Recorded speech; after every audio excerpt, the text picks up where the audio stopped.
epilogue. Yeah, I don't know if we killed anything. I don't Yeah, think we whatever. did. Anyway, Anyway, yeah. out. Okay. Yep. All right. We'll go ahead and get started in 5, 4, 3, 2, 1, go. All right. Hello, hello, everyone.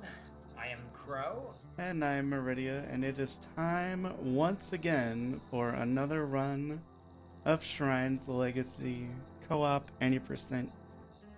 Um, yeah. So honestly, this route has gone through so many changes in the last week that it's kind of insane.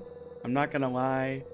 The new tech that we've found is still it's still a little finicky, so getting used to that is gonna be probably just our main goal for this run, in my opinion. Just trying to get everything solid, or at least Yeah. that's what I would think. That's guy. Okay. Yeah, that's my thought too. My thought is we should probably just do mom skip because that's the thing we can Okay. do, and probably not do the thing in Calico Forest here. Is Okay. my thought. That Yeah. that's what we should get ourselves used to for Yeah. the marathon. That second part has been the one that keeps misfiring. Yeah. So just skip that. We don't really need it. It's one of those things where if we get it first try, we save a bunch of time. If we do it second try, it's probably not even saving that much. So Yeah. And mom skip seems like pretty consistent. Like mhm. I don't think we've Yeah, ever and it messed it skips up. cutscenes, and that's like the Yeah. speedrunner's dream. Yeah. And I mean, like the other ones do also skip cutscenes, but because there's like multiple parts to it, it's like, you know. And the Yeah. cutscene's like not that bad. Like Yeah, it's shorter not than most like, of them. yeah, it's not like the mom cutscene where that's like literally like 2.5 minutes, I think, or To the point something where we like. start memeing about how the game Yeah, slows like down. yes, like it's so long. So yeah, the fact that we can skip, that we got mom skip is pretty cool, Yep. and it I guess you doesn't can call this an affect. orphan run. Yes, and it doesn't like affect the post game or like the epilogue cutscenes or anything. So that's really nice. Anyway, Yep. back to the present. Crow is Sure. currently here playing as Rio, and you're gonna see him grab some chests and stuff throughout here, and we're gonna unlock a little mini game thing where we can kill these little dummies, but we're not gonna do it just yet.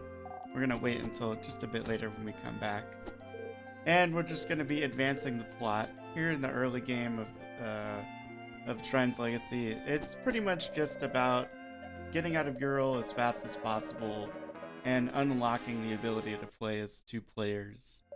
Once we gain access to both players, the game is really gonna become our oyster, I guess, if you will. Yeah. Yeah. With two players, that's what's going to unlock our out of bounds glitches that we've accumulated over the months we've been running this game at this point. Um, and honestly, this game really is. The game is really quite cute to begin with. Like, you can see the very obviously Chrono Trigger esque graphics that are very well done. Um, you can notice kind of a hybrid between like Secret of Mana ideas and like Illusion of Gaia and other Quintet games. There's a lot of elemental environmental puzzles and all that, and that's all well and good and fun and cute and all that.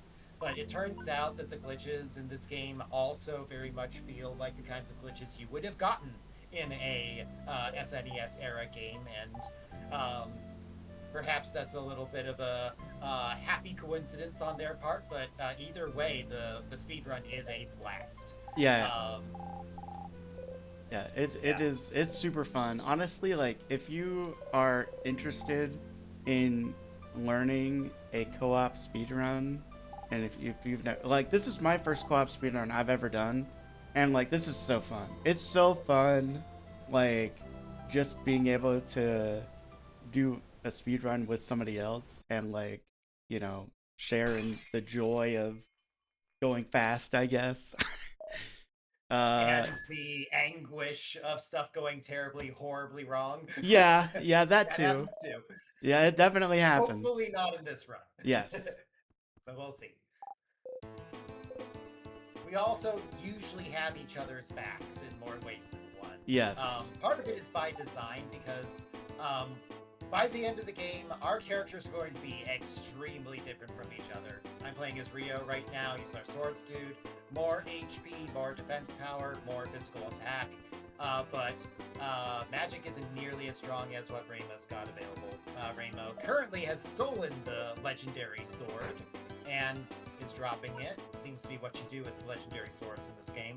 Um, more on that later. Anyway, she did plug in this ice gem into it, which causes it to cast ice magic now. Reima does way more damage with spells, and that'll increase as the game goes on, and we specialize her in that direction with the customization jewel system. Um, but on top of that, Reima also regenerates her MP faster, which you do by just attacking enemies. Um, so that's eventually where we're going. So Reima's going to be extremely squishy pretty much all game long. It's going to be a little bit scary in quite a few places. Um, but um, if a character is dead and whenever you reach the end of a screen, they come back at 1 HP for the next screen. So overall, as long as one of us makes it through, we're good. And which sections of the game one character versus the other shines more in, we'll just kind of trade off as we go from place to place. In the meantime, we do have some plot stuff going on. Turns out the reason that Reima was trying to steal the legendary sword was because she knew that Aklor was now starting to attack the world, and that's not great. Aklor is the ancient evil that the sword was originally created in order to defeat. Original wielder was this character named Kaylee Shrine, who we'll get a little bit more about later. But in the meantime, Aklor really wants to find that sword and get rid of it because he regards that sword and not any potential wielder of it as the only thing that poses any danger to him. And it turns out whatever forced choke thing he was doing there gets interrupted because the answer to his question presents itself. Here's the sword. And that there is actually what you do with frozen enemies. yeah, You you can freeze just them and then you hit them in the direction of another enemy, and they both bounce off each other, and you deal some defense-breaking damage. All right. I think it's you. Yep. Whoever reaches the edge of a cutscene first. Oh crap. Okay. I was not seeing the damage numbers I needed to see there. yeah. It didn't actually matter against that ant or bee or whatever the heck it was at the Insect. beginning of the game. It's just they just call it an insect. From frozen either way. But yeah, against that enemy there, I was seeing 3s instead of 4s, and that's no good. Yeah, you're like, Yeah. something is wrong. Oh, well, once again, Yeah. we have forgot to put the game on easy mode. Yeah. Oops. Game is under active development. If you have seen this game played before or played it yourself before to some amount, you may be you may have been a little surprised to see how freely we're able to dash around. Used to be diagonal dashing was kind of not a thing. Now it's a lot more flexible than it used to be. Also, some more movement's going to get a lot faster later too once we get dodging. That is now just straight up speed boost, whereas before it was kind of a mixed bag of usefulness. Yeah, the dodge is insane. Yeah. I'm not even gonna lie. It's crazy. Thus far, the developers have been very supportive of the whole speedrun thing. Um, we have obviously brought their attention to a number of glitches in the game, but they've kind of taken the approach that they don't need to fix any glitches that you kind of have to be really trying in order to activate. Yeah, And yeah. the stuff we're going to be abusing definitely falls under that category. Um, and you'll be seeing it pretty soon. We now have both characters. We can now go out of bounds. Oh, look, I should have gotten that. We can now go out of bounds when and wherever we need. And we're going to do that very soon using the variant of it that we call the ping pong. What's going to happen is whenever you deactivate control of a character, it tries to... Come on, start teleporting. Okay, that's good. There we go. And we're going to need to swap as well. Swap. Get up to like here or so, should be good. Swap. Oh, right. Actually, we're bringing her down, so I needed... Yeah, I should have waited on the swap. Whatever. It's fine. Swap one more time. Okay. Oh. That should do it. So, like a lot of games, this game will... Oh, you're stuck still? Yeah. Are you in now? Nope. Nope. Okay, well, we can do one more. Okay, swap. So, like a lot of games, the AI... Swap. The AI will try to follow a set distance behind...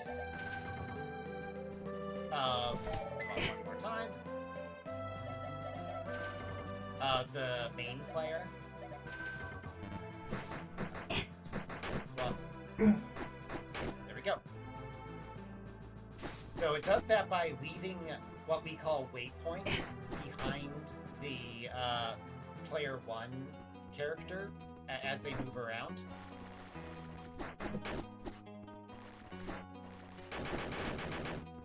And if you leave like some waypoints on one side of the map and other waypoints on the other side, then the game gets very confused whenever it tries to bring them over. It keeps like bouncing them between the two spots, and as that bouncing happens, the game allows the AI character to go a little bit out of bounds. And once you're partially out of bounds, you are at that point kind of made free to do whatever you need.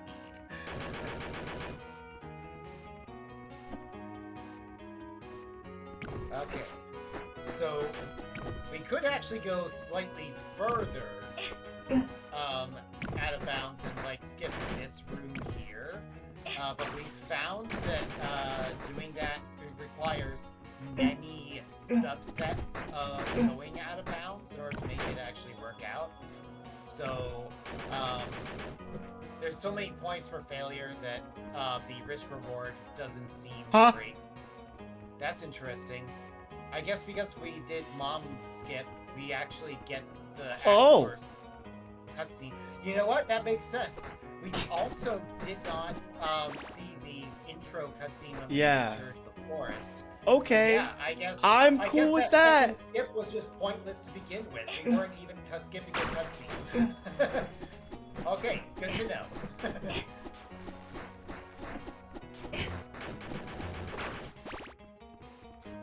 Got it. Okay. Rayma is good at magic, and those gels are weak against ice, which is the only elements we've got access to right now. So that's pretty good.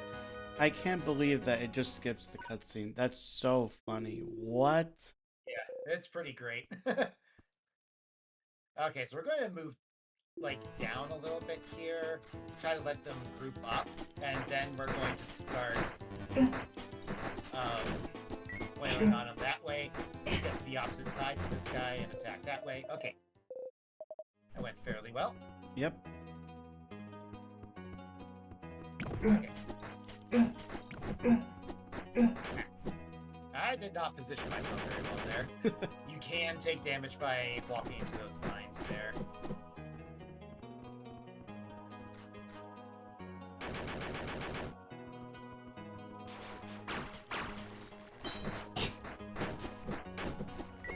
Okay.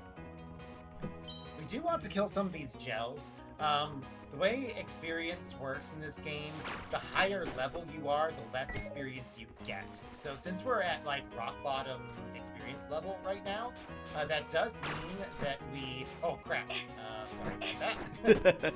That does mean that we unfortunately.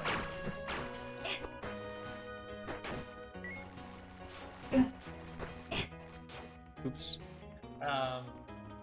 That we fortunately will get a lot of experience even from these fairly low level enemies. Okay, that's good. You do have an MP, so you should be able to kill that pair of gels on our way to the left. We used to actually like farm an extra group of gels here, but we've since decided that's probably a little overkill. We do need to watch our experience level heading into the ice golem fight, though.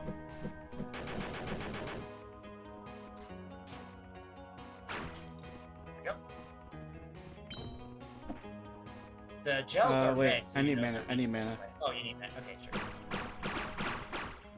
Attacking the little wizard statue thing will grant you some free MP. Generally, you generate MP by attacking enemies in this game is how it works. Okay, so one attack at the start to get the gel moving, then slow down the attack pace so we get him into the upper right corner like we want. Okay. We've had some mistakes in this fight.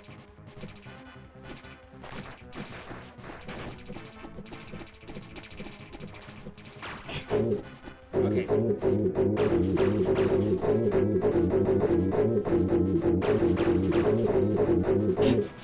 Oh, come on. Oh, we forgot to put the sage stone on you. Oh, yeah, that might help.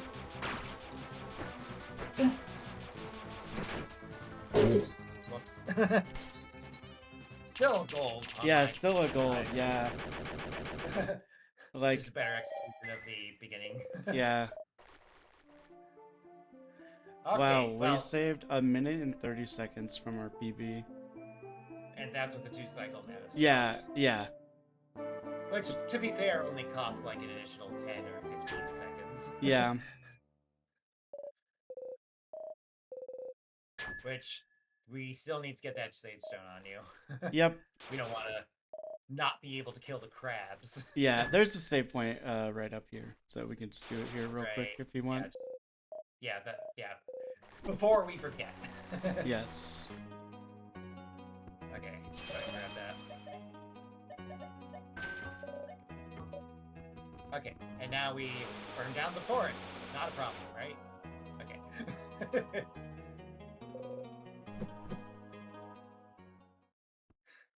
I love how there's like just a text box a blank text box that disappears. Yeah, I think the game's a little confused right now. Yeah. Which it has every right to be. So True. this is Mom, by the way. Her name Yeah, is this is Carolyn, Mom. and yeah, Rio's mom, to be more clear. We were supposed to check in with her on our way out towards the rest of the world, and the conversation was supposed to bring out the fact that our overall goal is to defeat big scary monsters who hold the elemental gems. Once we have all 8, we will power up the sword to its maximum level and we'll be able to defeat Act 4. That's kind of the overall trajectory of the fight, of the game, and why we're fighting in the way we are. So this is the first of these training dummy mini games. These are a very fast way to get experience. Because generally speaking, a lot of what we decide to do in the run, we didn't get a red gel, right? We got a blue jelly, I think. Yeah, I think we can buy one. That's fine. Yeah. Yep. I don't think money is really our issue anymore. The timing of when we get money. Yeah, that is true. Okay. Well, That mostly refunds it, so Yeah. it'll be fine. It's a little luck we might get some tool drops from enemies too. We'll see. oh no, the hardest fight in the game. Maybe not. We just got the fire spell, and as you can see, fire is our primary damage spell throughout the game. It is Only very to be good. superseded by lightning, which is just an upgrade to it.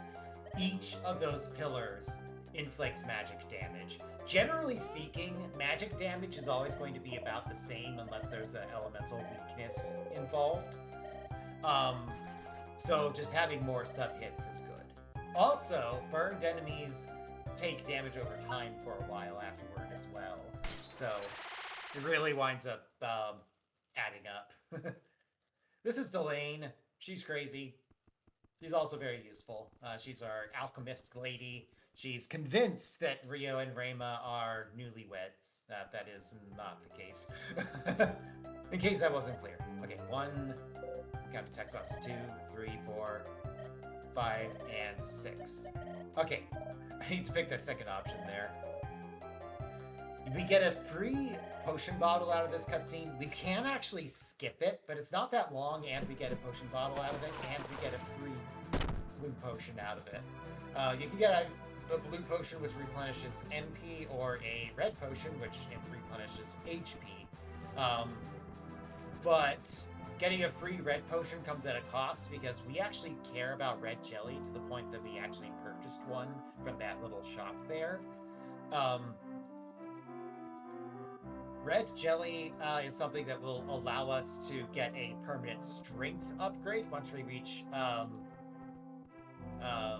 Galadine. Galadine. I was getting the G. I kept coming up with Grandia. I'm like, no, that's not even a town. That's a game. A pretty fine game as far as that goes. Yes. But still, not a town. Okay, so let's get you some MP. That's a permanent upgrade to Rema's MP, and we'll also grab Blue Brew, which we did actually get a blue jelly while we were just fighting random monsters. And if you were really watching the screen closely, you may have seen that she actually took it. I don't think she's supposed to, but although you don't have to hand over money, she will take whatever portion of resources you have towards making one of those free potions. You only get one freebie, so that'll be that. And we're probably not going to use it until the boss of the second to last dungeon. These are the Hiroshi brothers. They are awesome. They are luchador businessmen who teach us how to do the dodge action, which is awesome, and now we're going to be zooming.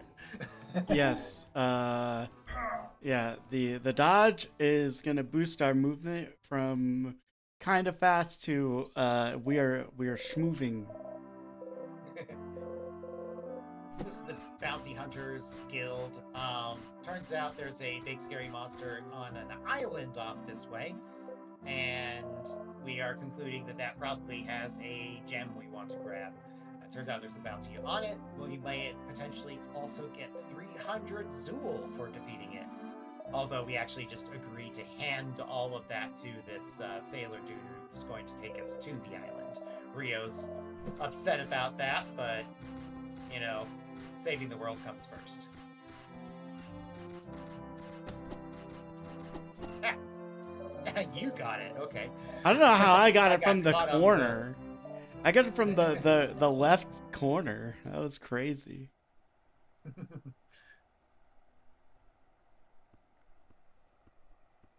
Some basketball team needs to sign you up to get their 3-point shots.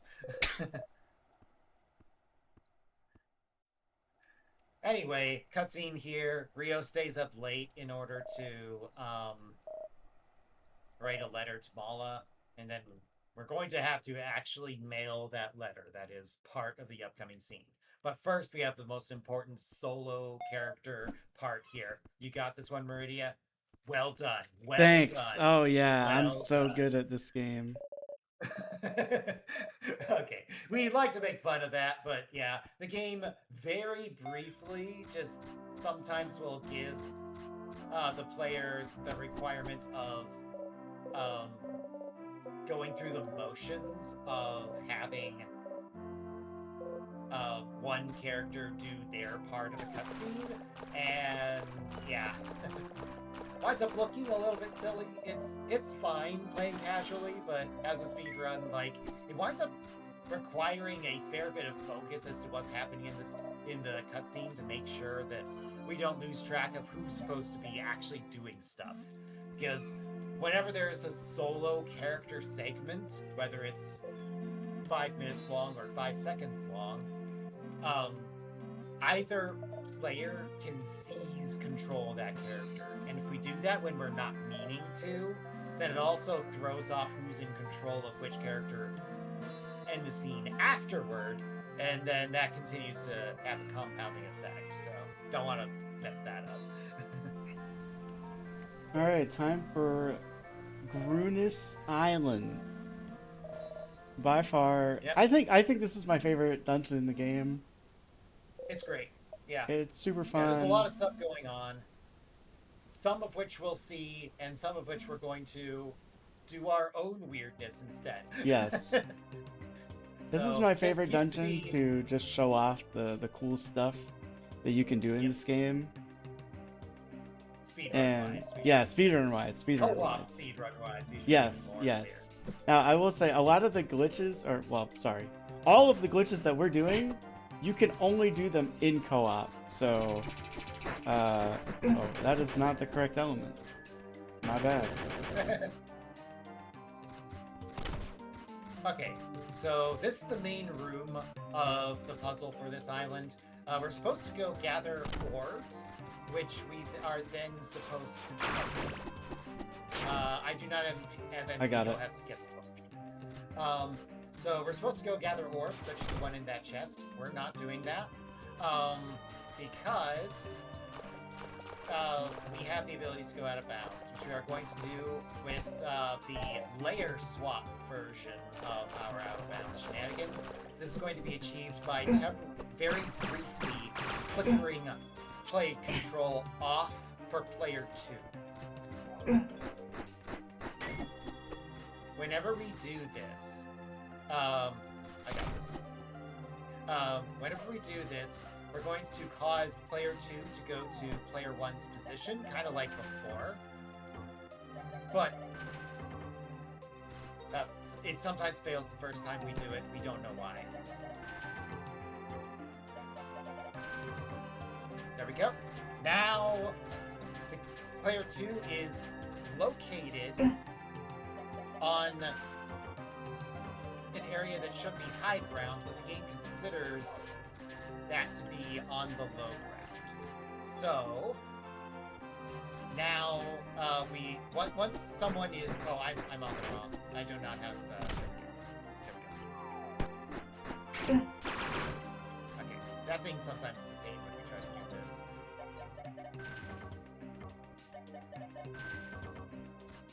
Okay, once again, Rayma. Oh, I'm very low actually. Well.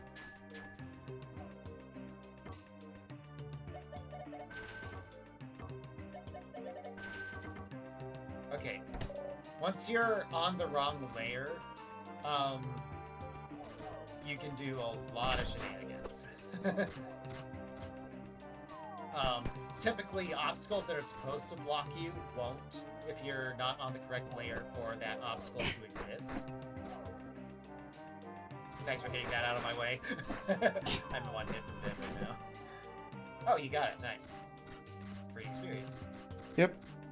Oh, a little bit of lag on my side. We're good now. Okay. Okay. Go. Another part of that glitch, though, is that a lot of things that shouldn't block your path will if you are on the wrong layer. There's like a whole bunch of invisible walls, and sometimes we have to like leapfrog our way through.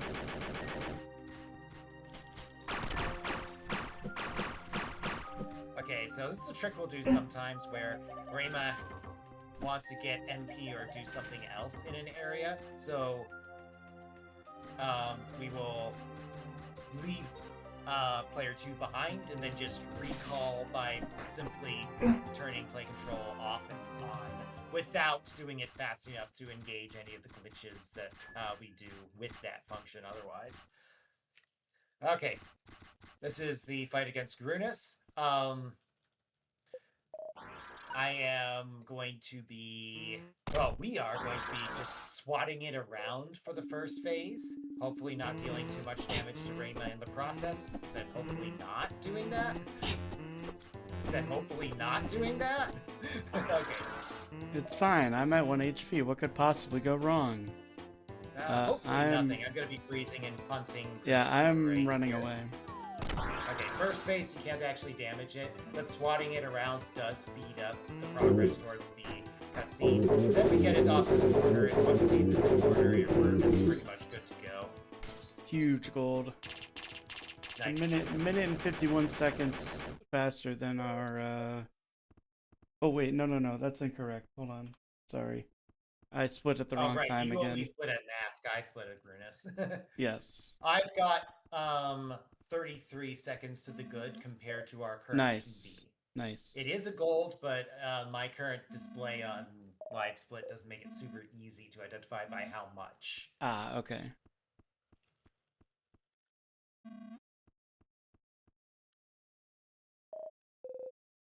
Okay, so one more boss to do. Turns out the Grunus did not have the gem we were after. We did get a hide to prove that we defeated it, though.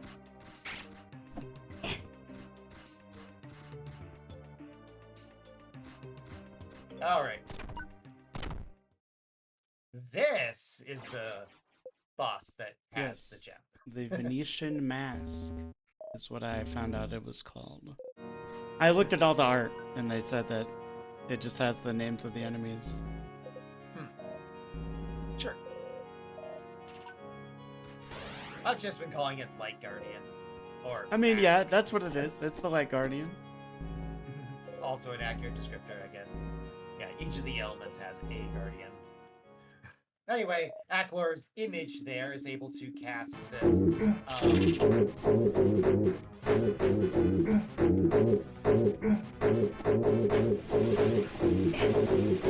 Able to cast this little disruptive thing that takes Rayma out of the fight for a little bit. So she only joins in a little bit later, which is plenty of time to unleash all the fire spells she's got, and that is plenty enough contribution to the fight. Yep. 3 gems in the pocket now. Well, not in the pocket, in the hilt of the sword, technically, but anyway. Light spell is a healing spell. If you've played the game before, it actually works differently now. The heal is immediate. The lightsaber effect that improves your damage against undead, that is still a thing that lasts only a certain amount of time, but you no longer have to land hits on enemies to heal at all. Get a series of cutscenes here. It's actually quite a bit. First, we see the letter to Mala. Then there's going to be some stuff at Maurice, and we're actually going to go back to Ural manually. So this gives us plenty of time to talk about stuff. So let's start talking about stuff, such as jewels. On Grunus Island, we short-circuited what is supposed to be a pretty long sequence of events required in order to approach a chest from both sides of the main puzzle, where you're supposed to collect orbs and like do a mirror puzzle in order to bounce the light to where it needs to go and that kind of thing. And then you unlock one side, unlock the other side, and then you can get to the chest. We just went straight to it thanks to walking through walls, and that got us Malachite. Malachite is probably the best jewel in the game. Yeah. Yeah. Right now it's on Rayma. It says if this character would die and they have more than 1 HP, instead they survive with 1 HP. Combine this with the light spell, and basically it just says when you take a hit that would kill you, just cast heal one time, and you're good to go for another hit. And that's great. Another thing we picked up for Rio was the Bloodstone. We won't be sticking with that for the whole game, but it is pretty useful at this point. The Bloodstone reduces max MP to 1, where normally I can store up to 3 spells at a time. But it increases attack power by, I think, 2. So that's... If you've been noticing the numbers in this game, they are not very big. Yeah, they're very small. And they'll never get big throughout the whole game, because we're not going to be gaining many levels very quickly. So the enemy's defense power is going to be growing at kind of the same pace that our attack power is. So you're going to be seeing low, like high single digits or mid single digits for most of the game.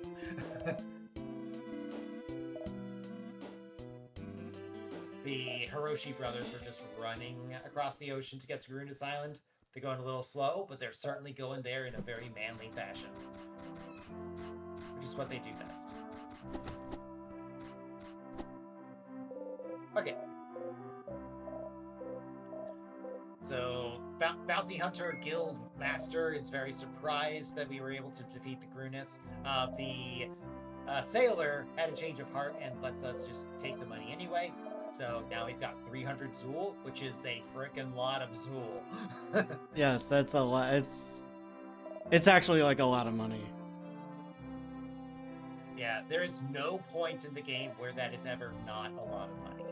And we're pretty close to the start. Like, I would describe the end of Garuna's Island as kind of the end of the early game. We're now in the mid-game, and we're supposed to do a whole bunch of stuff for the mid-game, and we're just going to go to the late game instead, is the long and short of it. Although we do have to jump through some hoops as we go there, and we are going to collect a bunch of stuff so that we don't die in the end game. Yes. Yeah, so first we do have some more cutscenes here. Rio's doing the mandatory JRPG protagonist thing where you gotta get all sad and angsty and emo and all that for a little while, or else you just don't count as a Japanese-ish style RPG protagonist. So, Reima literally slaps some sense into him, thankfully. And now quick travel is semi-unlocked. At this point, we're only allowed to go back to... Wow, I've never caught on him like that. There's our... That's never happened before a moment, but it happens not during the marathon, so I don't know if that is hilarious. Anyway, so we bought the rune stone. That's a jewel that allow Reima to cast magic faster, which is nice.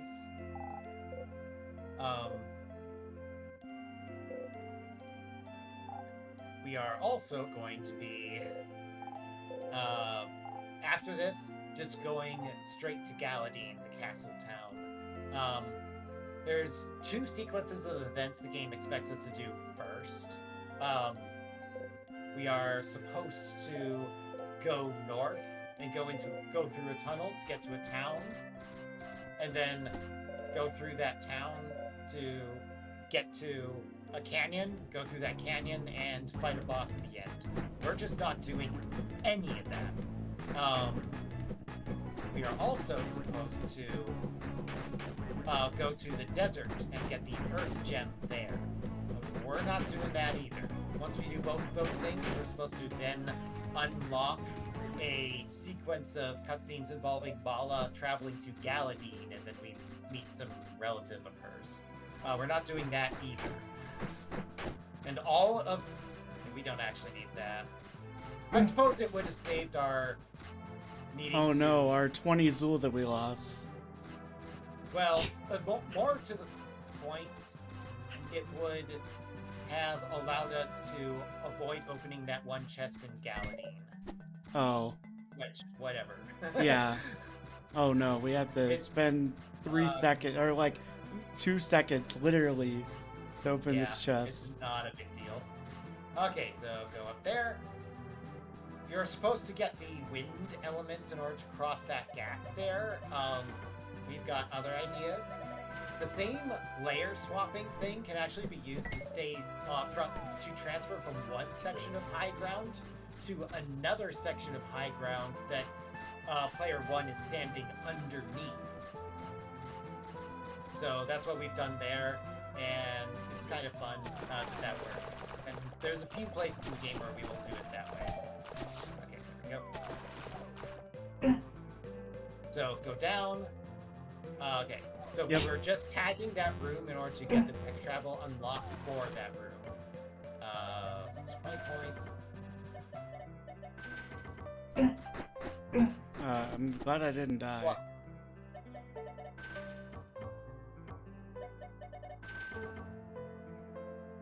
Ooh, I think we're good. Swap. Yeah, no, we're good. We're good. Yeah. Okay, here we go. Thankfully, you don't use actual HP for this minigame. If you take any hit, you're just down. Roughly speaking, we generally put Rayma on the right side, Rio on the left for the various minigames. At this point, it is just the training dummies. We also used to use the same paradigm for the fishing minigame back when we did that. It gives you a free potion bottle and also 100 Zool, which is pretty nice. But it takes like 2 minutes for the minigame to resolve, plus you have to go there and go back, so too slow for our current pace through the game.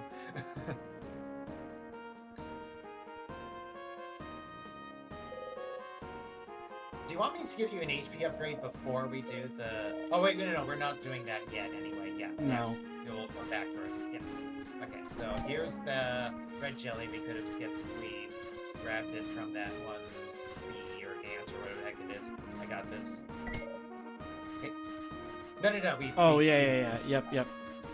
And then we come back with the strength upgrade in hand. Yes.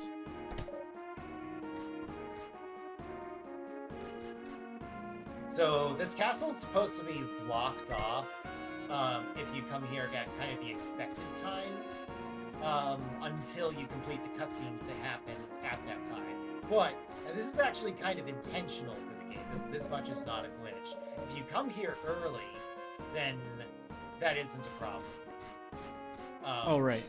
Sorry. Yeah.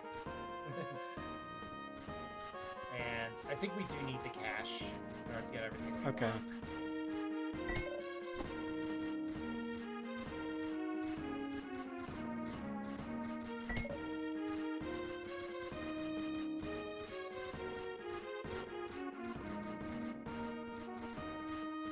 Is this right? Yes, it is. Okay, so, yeah, this upgrade allows our dash attacks to move more diagonally.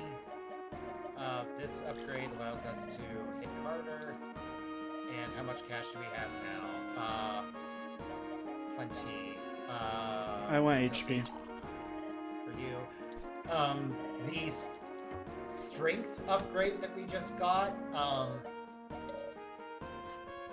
costs us... Okay, we do need to do this. Let's see.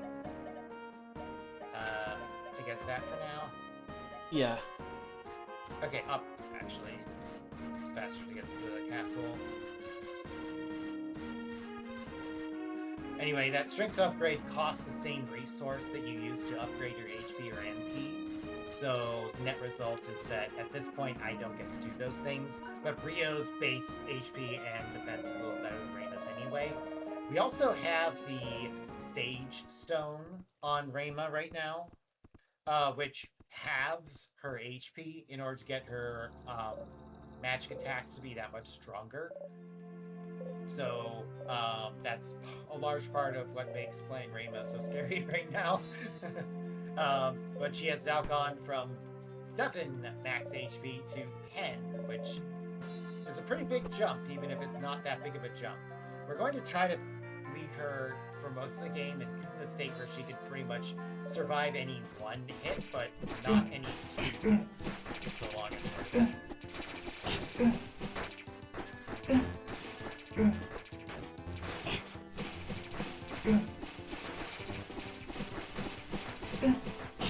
I'm down, don't die. Okay. Good Not enough. even close. Not even close. 1 HP. Alright, we're splitting whenever the thing ends. Okay, there we go.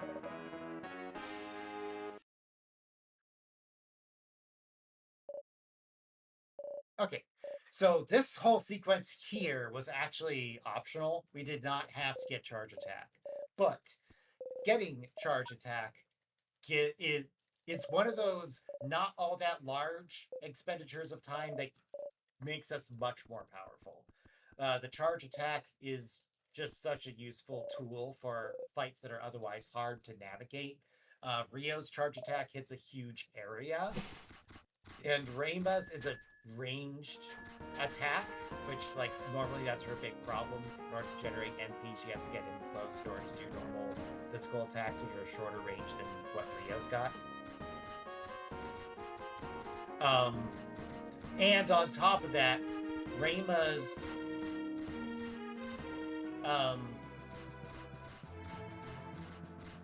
charge attack has 3 sub hits to it. If you are close enough to the enemy that you land all 3 parts of the little shotgun effect. Let's see. It's taking this off. I'm gonna put that on. That's fine. There was a lot of Rio dying last time we tried to go through here. Hopefully this doesn't mean Reima dying, but just heal as you need it, I guess. Yep. That's fine. Okay, so here's Moglor Forest. Used to be we had to meet Jeff here, deal with his terrible puns and his rambling, and then also deal with his very annoying minigame. We're not doing any of that now.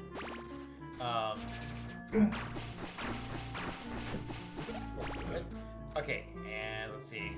That, and swap, and now we're doing the ping pong version of this nonsense again.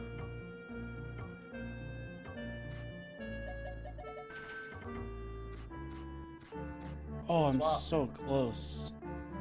Yeah, I know. Like, first time I got here, I was so frustrated. Turns out we can get through though. Swap.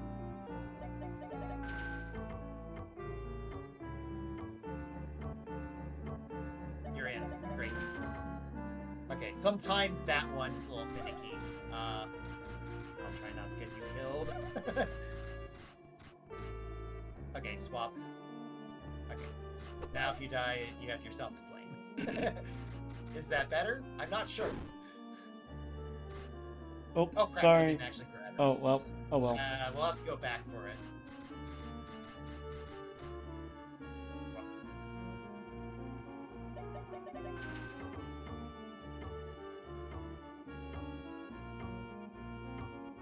I think you're in.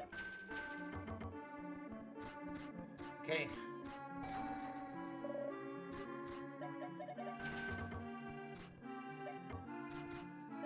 Okay. I wasn't sure if you were where we needed you to be yet. Swap.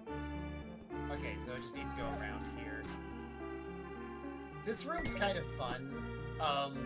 It's the same room every time you scroll into it, but you keep switching which lane within the room you are in. Anyway, the main intended puzzle for this area involves a minigame with Jeff where you have him dodge around ghosts and he walks really slow. And just speedrun wise, it's pretty frustrating to deal with.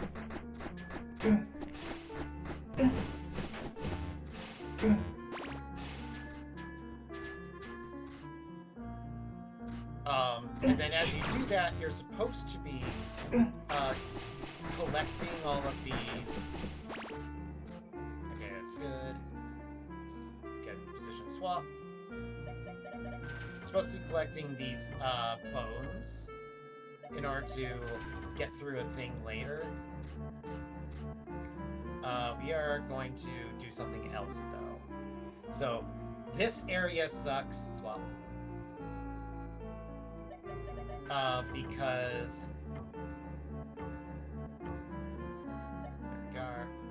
that's as far as it goes. Okay, every time the movement transitions between brambles and trees, we need to redo this glitch to get through it. Make sure he doesn't get out. Okay, there we go. Swap. Swap. Usually this is the one that gets them all the way through.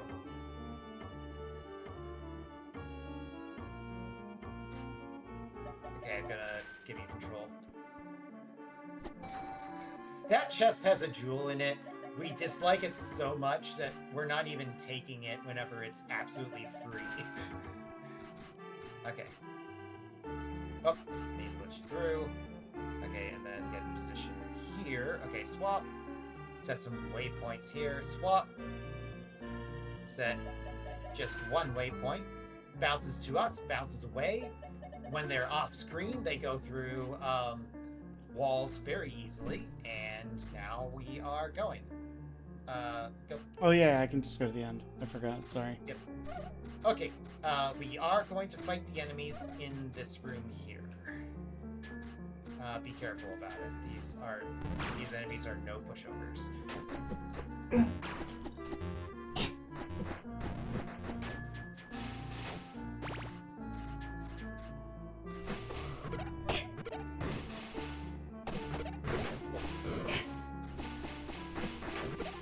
Okay, good enough. Okay, so now these enemies will remain dead as long as we only do one room transition from here, which will give you...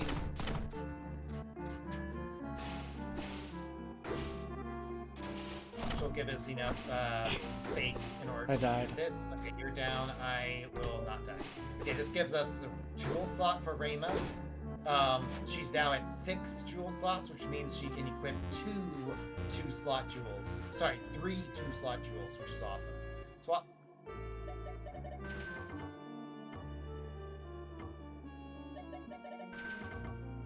Should be in. There we go. Swap. Oh, not what I meant to do. What? Not how I thought you were going to get in, but I'm not complaining.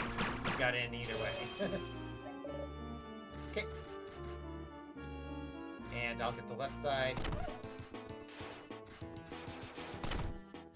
Okay. I don't want to talk about it. It's supposed to be a tug of war between ghosts trying to put the candles out and you lighting them. But yeah. If you're fast enough, especially if you have 2 players, you can just race them rather than actually fighting them directly.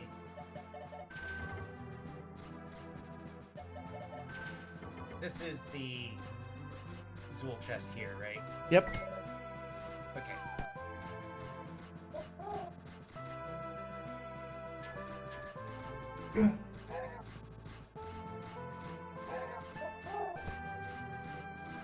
So now that we're past Moglor, the next thing the game expects us to be doing in this region is fighting Thyden. Who's Thyden, you ask? Good question. We haven't seen him. He's supposed to be a Voltpack. That's one of the furry characters in this game here. And stay down. Okay.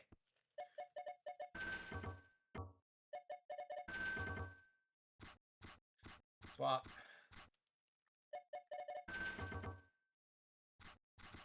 Ooh, I got scared. Yeah, I don't blame you for getting scared. Yeah, it's not out of the question to get soft blocked if you screw up out of bounds in this game.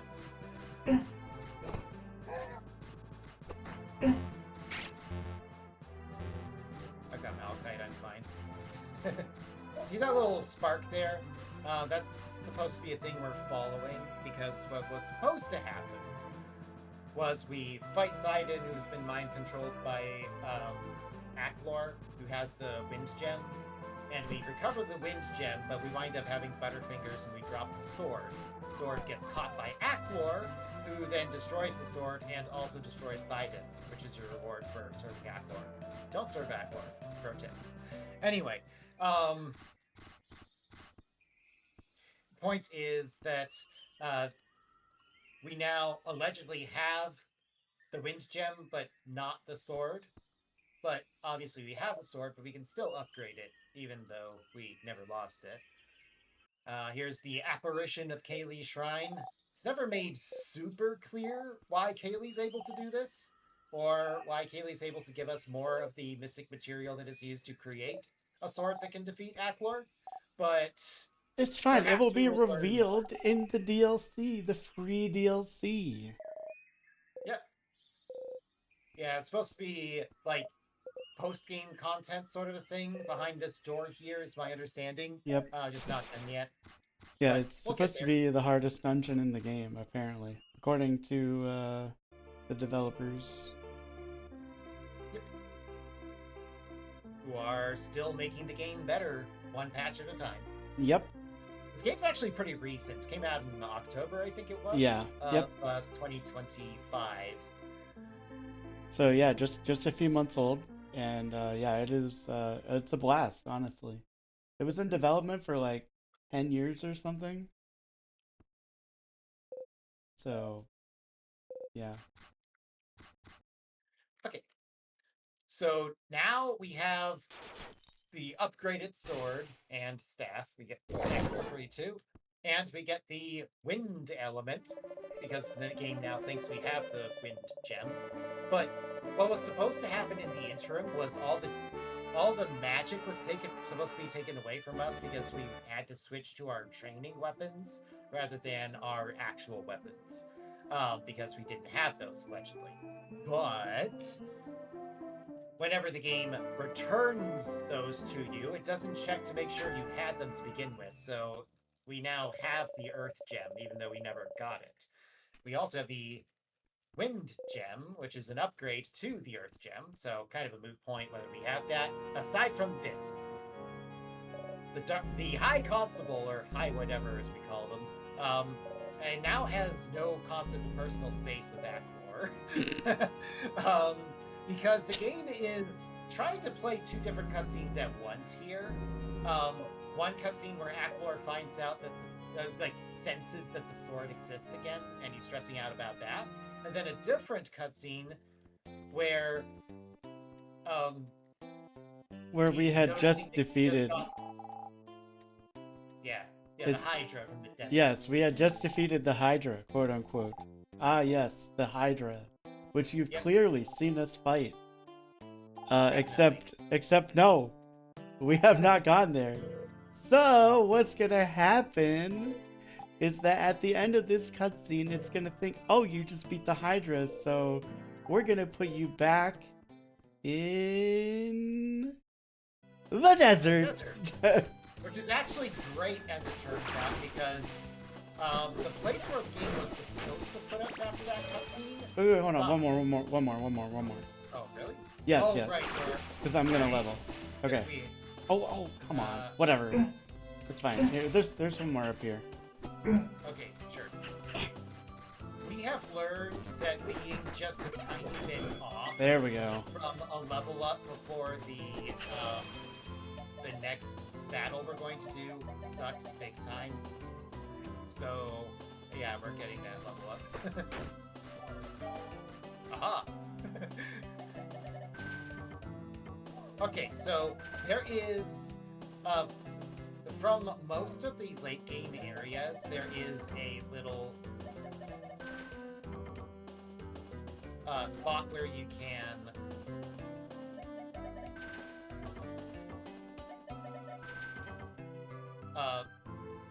okay, good. That's a little worried there. You're like, not where I thought Rainbow was going to wind up, but still stayed on the right layer, so Yep. that's good. Everything is fine. We can fix it even if the layer does swap there. Right. What we're trying to manage is, like, you have to be on the correct layer in order to do a room transition. If the room transition's on the high ground, you better be on the high ground when you do it. So do we have enough money? We are short. Oh my gosh, we are 7 short, and we know where we can get it. Oh. Wait. Oh, yeah, we are. Oh! Yeah, let's go! Okay. I don't know which one it is. 6. 7. Oh my Yes. god. The meme Oh actually my helps us. god. I actually cannot believe that. That is hilarious. This is why We better don't world spend record. We as better much- world record. We have to world record this run. This is too funny. Yeah, this is exactly why you want to collect as much eclectic knowledge about a game as you can before you go speedrunning it. Don't revive me, it makes the game weird.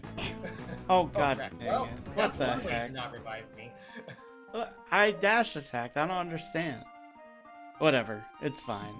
It doesn't. We don't lose that much time because of that.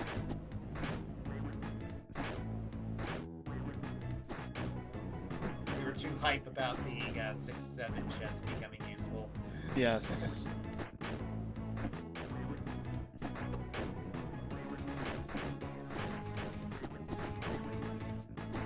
That actually went pretty well. More sumos coming though.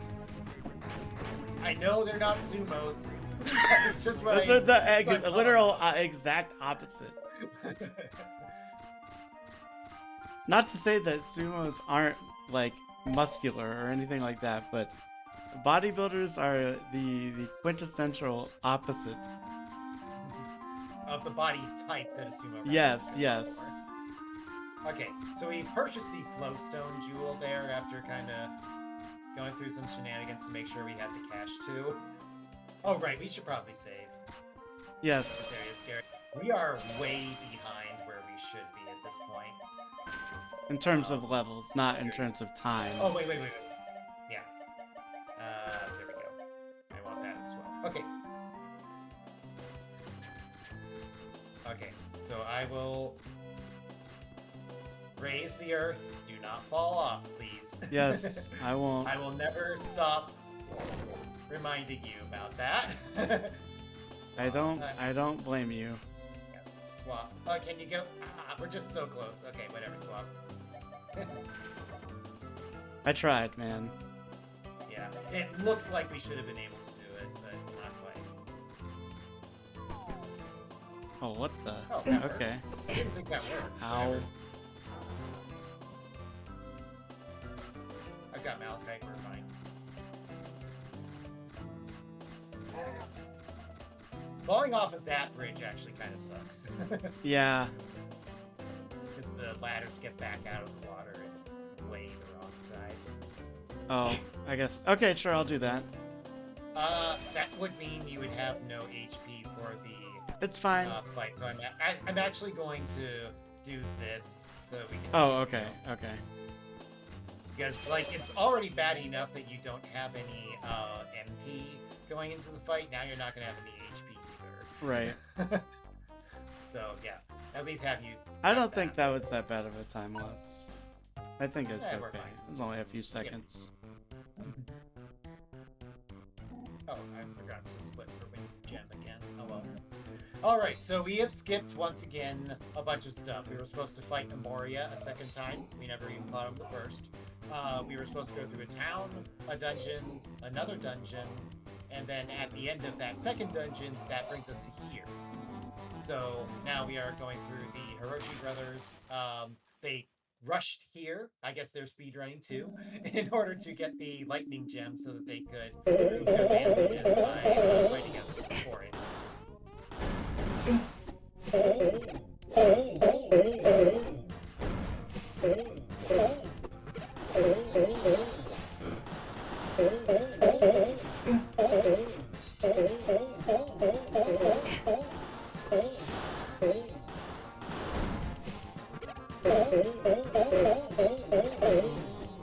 The green guy takes more physical damage than the other characters do.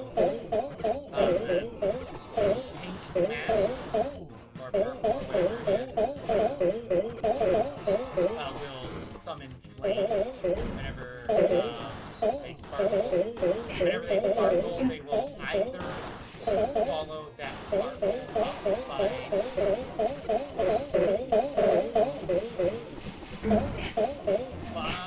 Oh, come on. so close. We almost got a face hit there, which would have been awesome.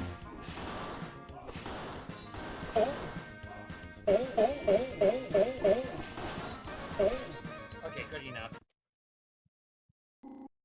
I've got a substantial gold there somehow. I did not have a gold. I have a... Oh, right, because I skipped wind gem, so it's gold if you consider all the way from charge attack to here, I guess. Ah, okay. So that Yes, section. I have... We lost 1 minute and 13 seconds somehow? I don't know how. I don't know how that's possible. We did have to do. Oh, we had a fail in the dummy fight in Velnor. That Oh, probably cost much. okay. Anyway, you may notice that we have now skipped a gem slot. We're not going back for it. That is the water gem. We were supposed to get that at the palace in the middle of the ocean off the east coast, and we just didn't do that. Don't need it. The water spell isn't that great. There are a couple enemies that will take bonus damage if you have that buff up, and it also allows you to run across deep water as if it were shallow water. That doesn't really come up very often, except for the dungeon where you get it. So, yeah, we don't really care. Okay. So, now we're running straight to Ildar. Ildar is supposed to be blocked off from the player, mostly. Like, the game will kick you out after you go a certain distance into it. Until you've completed the cutscenes in Felinor. Felinor is the town that Rayma was from. We were supposed to go there, fight some enemies along the way, which we avoided. On our way out from it, because we went into it through the backside. Oh, man. Ow.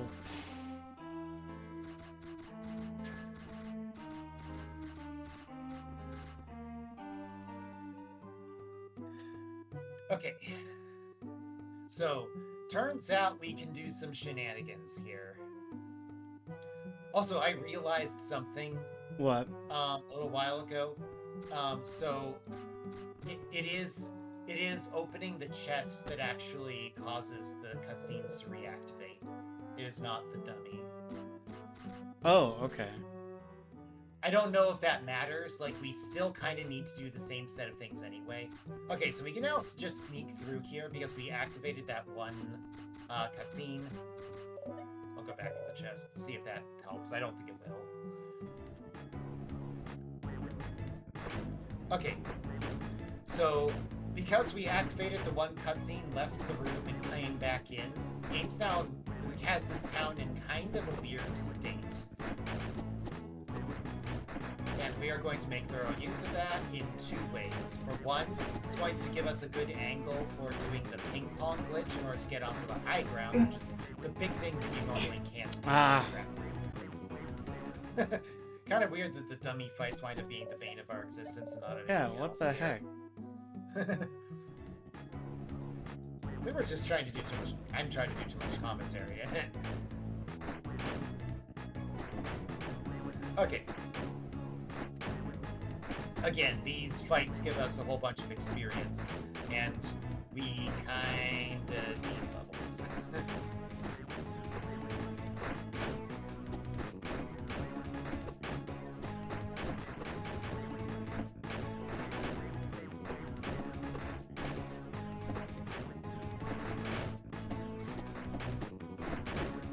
Okay, got it that time.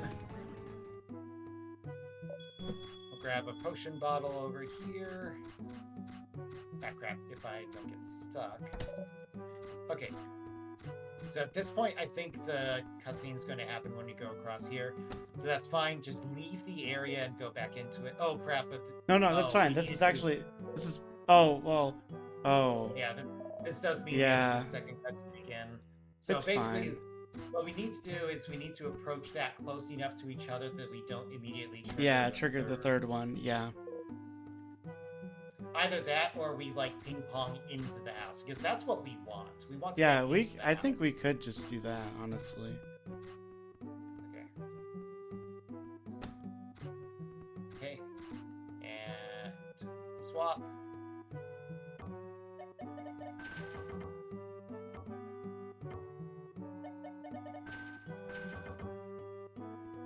Okay, swap. So we have now skipped into Ildar, which means that we don't have to do the things that are normally necessary to convince the game that you're allowed to be in here. 20 minutes of cutscenes. Yeah, Felinor takes so long. What of each of these?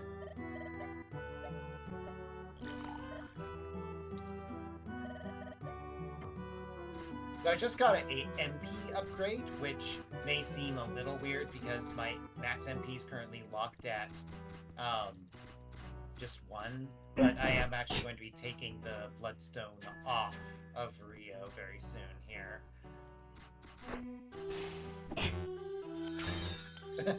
Help me. Oh wait. I might. We're going to be tagging that post anyway, so your HP doesn't really matter here, whereas your MP matters slightly. I was gonna restore MP there, but it's okay. Yeah, it's okay. Let's see, so I just turned this off, and aside from that, we're already set how we want. So, we fought the Hiroshi brothers in order to get the Lightning Gem.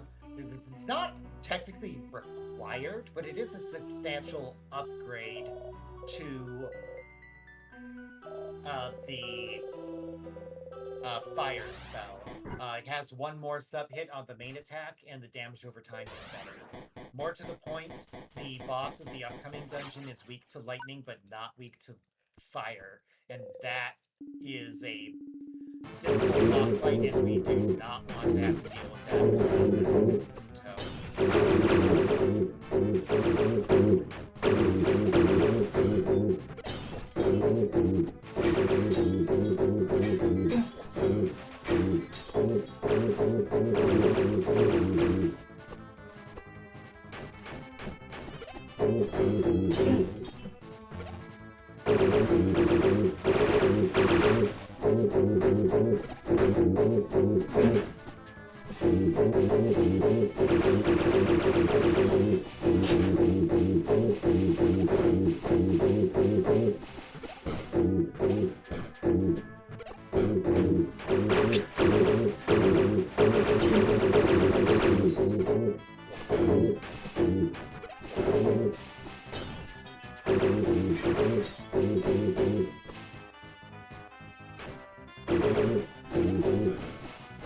This boss fight does have kind of classic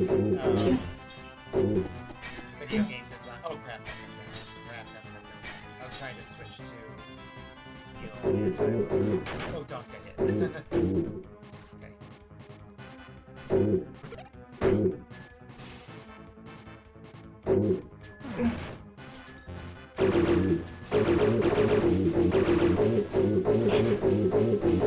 Try to get a lightning hit as close to the end of each damage cycle as you can. Uh-oh. I'm dead. It's alright, it's alright.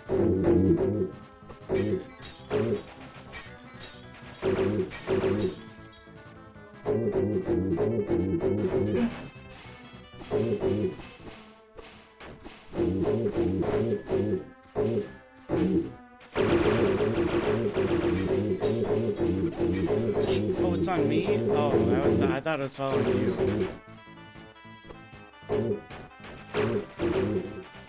I think you got him.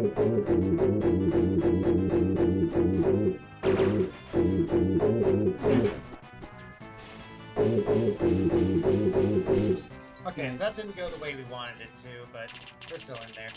Yeah, it was only 2 seconds slower than our PB, so I'm fine. I think we did have a death, actually. Yeah. Because remember, we were like 2 experience away from a Rayma level. Yeah. And it turned out to be the difference between I got 1 Rayma. shot.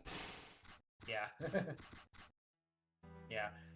There's a big difference between Rayma having 13 HP and taking 13 damage versus having 13 HP and taking 12 damage per hit.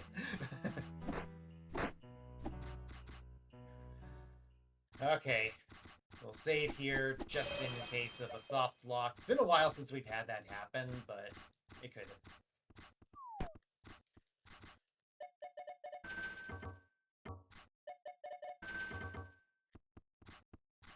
Okay, swap.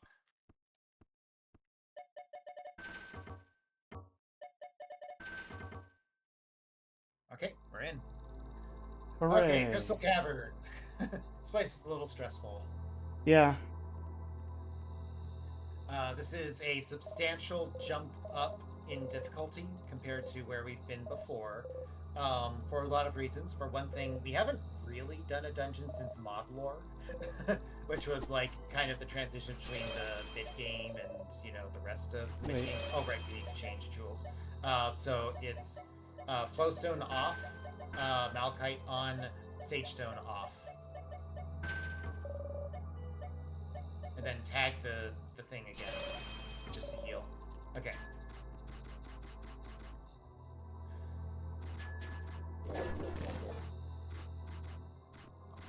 That looked weird.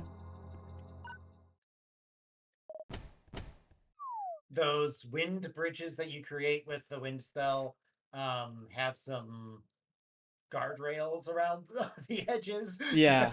I think they're there to reduce the likelihood of layer shenanigans happening just because you use that spell normally, because that does actually happen did used to happen quite a bit, and occasionally they could still get reports about that. That's one of those things where that's a glitch that can happen to players accidentally while they're just trying to play the game normally, and that's the sort of thing they don't want.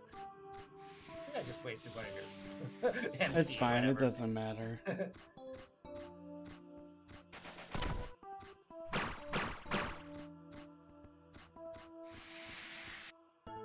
We do not need the chest below here. Okay. Neither do we need the one, you know what I'm talking about, the one in the wind room. Yep. Cute solution to the puzzle here. I think there's a longer solution that's intended that involves a lot more of the mirrors, but turns out the orb is allowed to go through the thing that makes the light. So, yeah, just loop it on itself and you're done.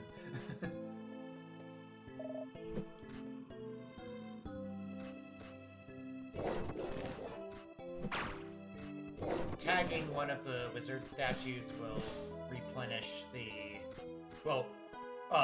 remove any existing wind bridges, which is important because you can't overlap two of those.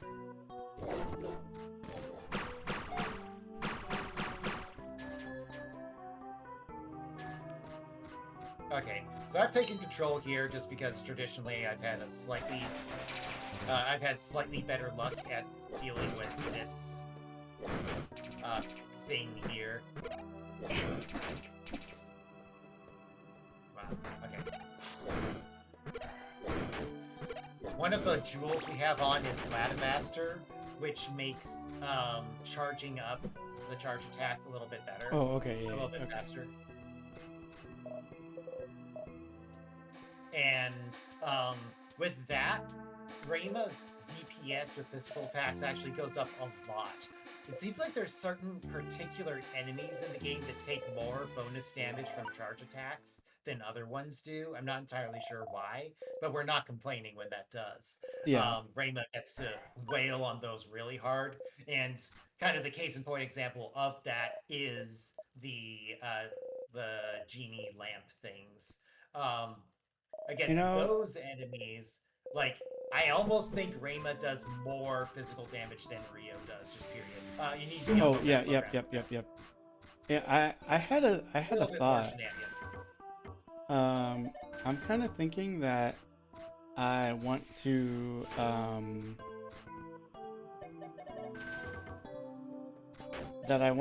try equipping the Bloodstone for the Akor fights.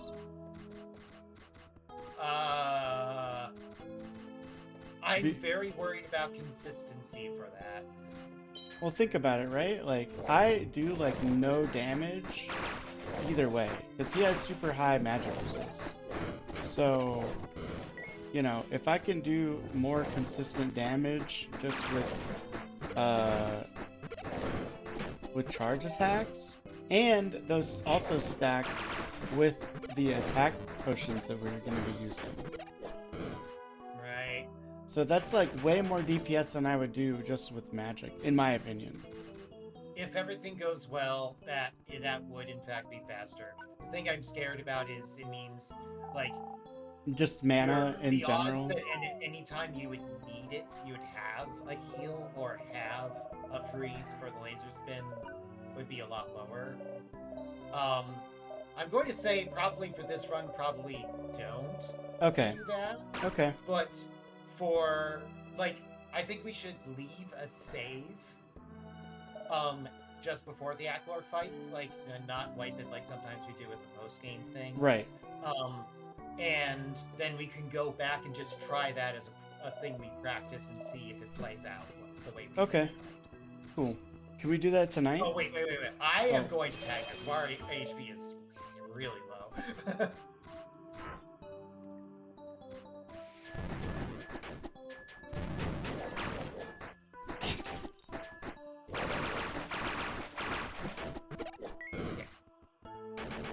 I am concerned about that position.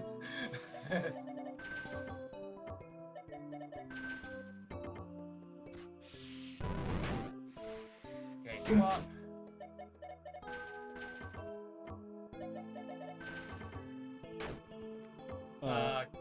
Okay.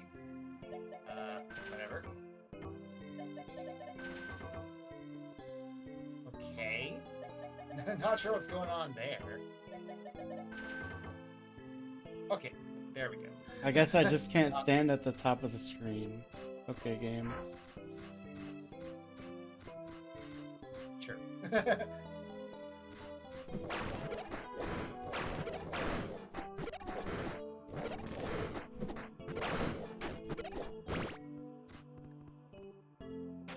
you actually do a lot of damage to this thing with wind. For what that's worth. I mean, even more with lightning, of course.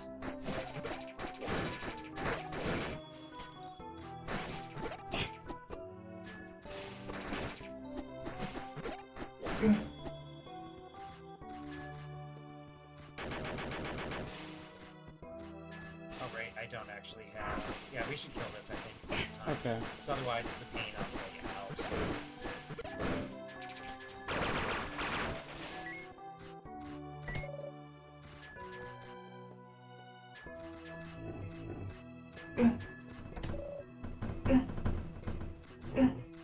I'm dead, that's fine.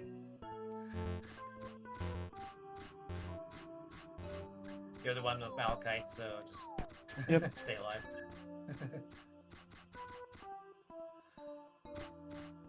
Because of the short Rayma only section, we are in kind of a weird jewel setup right now. Which, oh wait, actually we need me for this. Yeah. Okay, so I do need to survive this. Okay, we're good now. I took that turn way. Yeah, more I was like, dangerously oh than I my needed god. to. Okay, so some shenanigans here. We have to do this in 2 parts. One character can get into the one thing, and then the other character needs to be the one to bring into the other. Not enough waypoints. Okay, we're good. Swap. And... Oh crap, not the direction I thought they were going.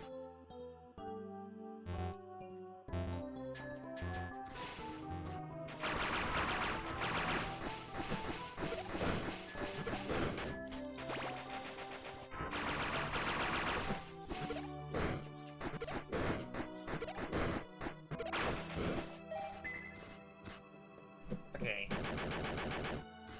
I will grab the ginseng. Okay. You go towards the upper right corner, and then I'll tag the post Okay. on my way back from the Cool. ginseng. If I can open the chest. Okay. Not supposed to be the hard part there. Yeah. Sage Stone. There we go. Okay. So I will hunt this mini boss to the right side. Okay. Lightning. Don't forget you have magic you can grab from the potion. Yep. Okay, so this boss, while they are in the attack form, so we want to just kind of prevent the boss from getting to do that, like, as much as possible.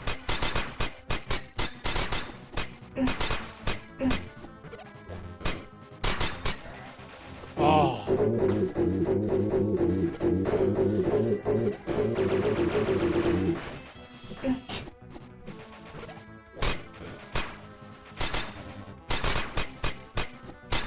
Wow, what Nice. a sick That was a pretty fight. good fight. Yeah, that was really clean. I think we have gotten a one cycle like one time before, but that was really close to a one cycle. Really good. Yeah. Yeah, the blue potion really helps out with the DPS. So, if Dem Crystal is left in the attack form for very long, you start summoning stuff. Like you saw the furniture there, that's the less bad of the summons. If he summons mirrors, we kind of just have to stop and fight the mirrors. Ignoring those is a big problem. He also has like this crystal rain attack, which as long as you're paying attention isn't usually too bad. That's the one we want the most. And then his big swipe will hit both players. Yes, and it does a lot of damage. Yeah. Yeah, it does a lot of damage. I've got Malachite to keep me safe. I can just heal once after getting hit, but the same cannot be said of Rayma. Yeah, I do not have Malachite. I won't die, but it is terrifying. There's a reason we have 13 HP on Rayma, not 10 at this point. She had 10, she Yep. Anyway, the game now believes we have all 8 gems, and it asserts that rather straight up. And we now have the powered up version of the sword, ready to fight Aklor and all that. It is a damage increase. We meet a whole bunch of people. Who are you? Who are you? Who are you? The last people that get thrown out there are actually just 3 people in a row that we never met because of all the mid-game stuff we skipped, as well as late game. So, Dolan is a relative of Mala's. That is Jeff, the post cat, who we were complaining about in Moglor. And now we have Jeffless, so we don't see him. And then Alvin is also there. He's not actually a fan of chipmunks in this game. Instead, he's the person who pretends to take our side, but actually he was trying to betray and kill us at the behest of Aklor. And yeah, a whole bunch of shenanigans there that we just kind of skipped. He was supposedly the person who gave us the heat tablets that allow us to survive in the cold, which we never got. But we're still fine anyway, because the game never actually checks for that. Swap.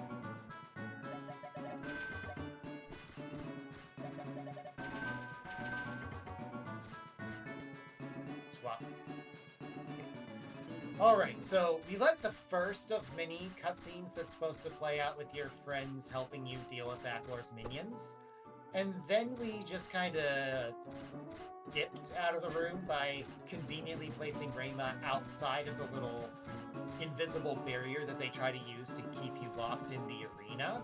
And then once you've broken this sequence at all, you're free to just zoom on through. None of the rest of the cutscenes trigger until you reach here.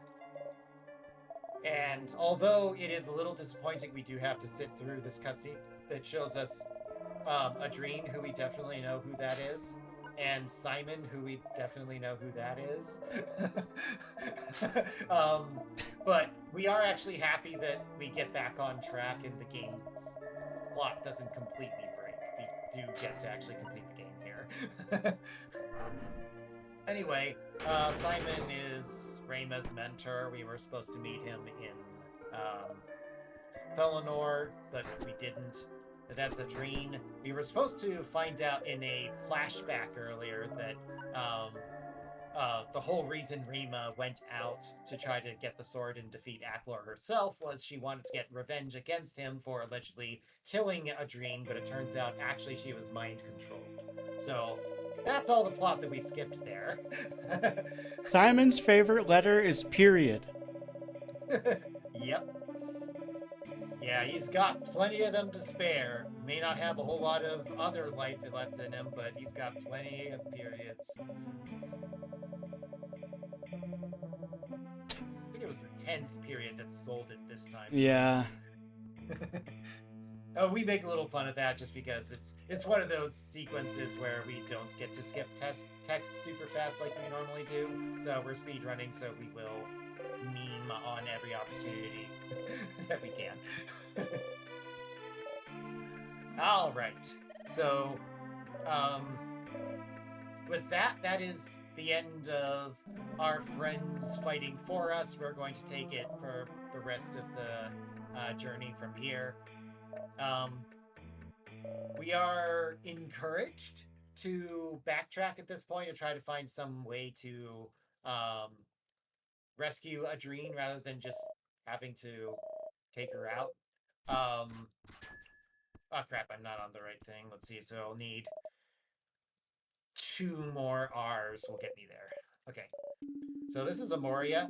We were supposed to have fought him 2 times. We didn't.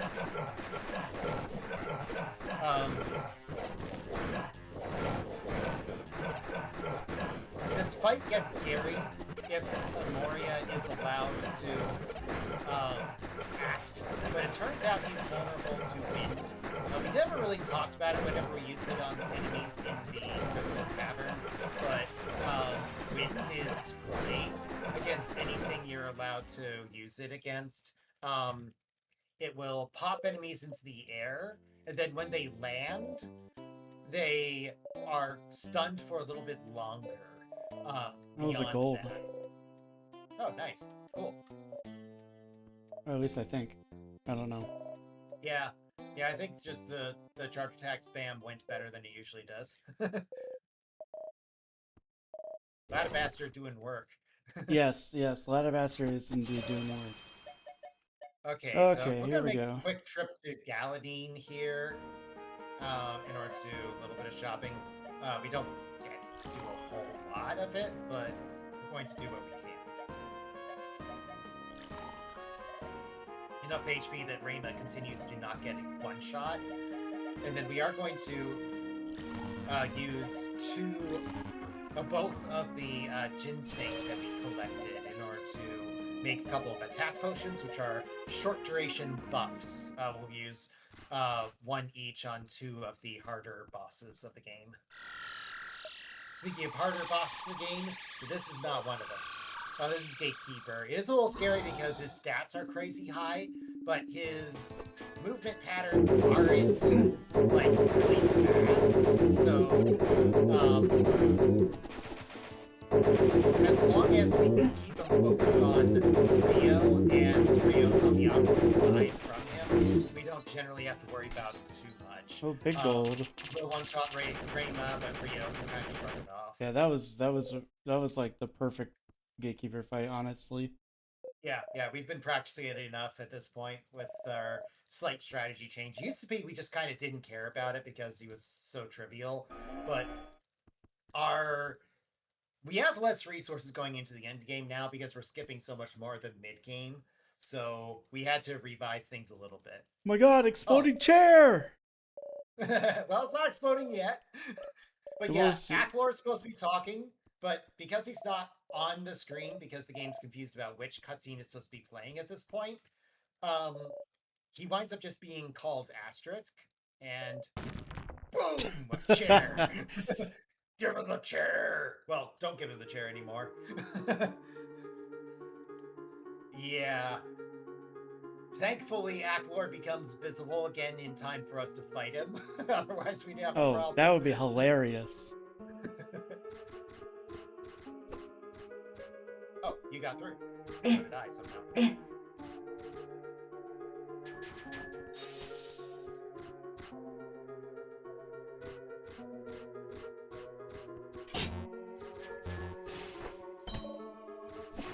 Don't die. Well, I mean, I guess it doesn't matter if you die here.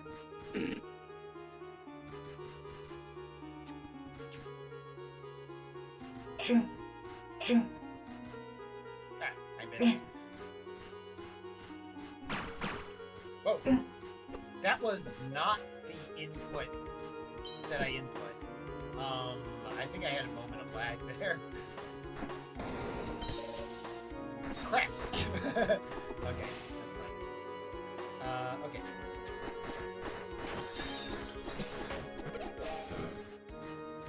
Gonna deal with this thing next. Yep.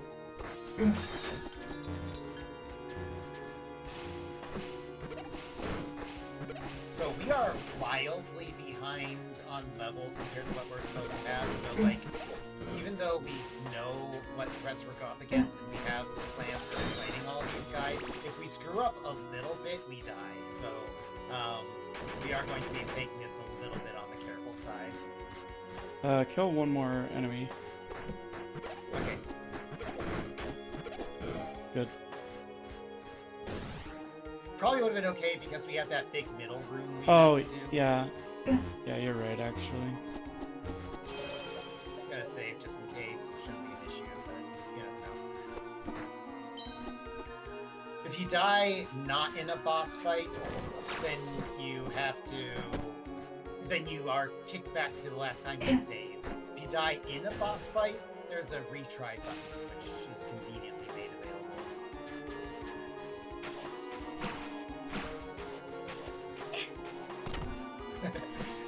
Meridia's on top of this one. Look, man, I'm trying to go fast, okay? I want sub 2, okay? I want it really bad. And Fair we're enough. close. We're so close. I think that it's possible. Okay, I say we do this. I think we got it.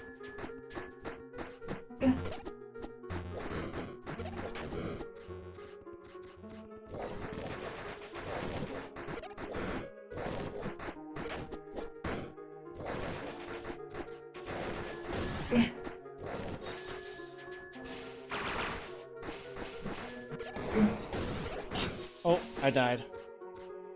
Sorry.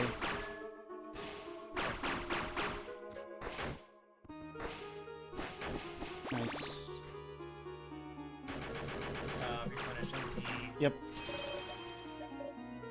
Okay. Alright, let's do this. Okay. Hi, whatever. We wound up just calling them hi, whatever, because it took us a long time to remember the word constable. And the name is stuck. This guy summons some ads, which makes the fight really hectic whenever he does that, so... this was one of the fights that we wound up just kind of stuck at for a while in our routing.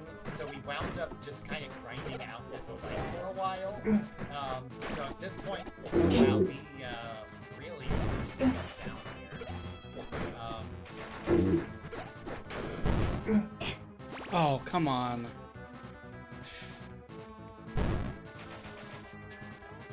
But okay. Alright, so I say we do this now. Yep. Oh! Oh no. Okay. Yeah, the pause kind of messed me up a little. Uh-oh. Yeah, you got him. You got him.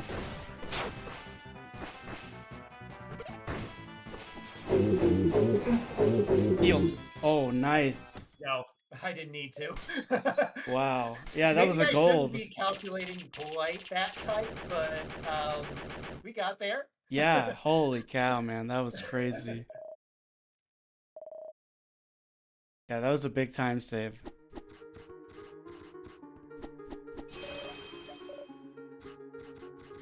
so Okay, so we so do this is this kind of one the room normally. where yeah, we found out there's actually like we thought we had to do this extra fight, and it turns out you just don't.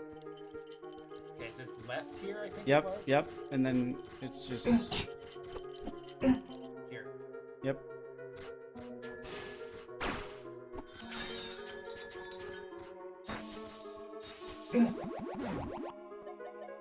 Are you up? Okay. Yeah, I'm fine. I'm fine. Too close enough. Okay, swap.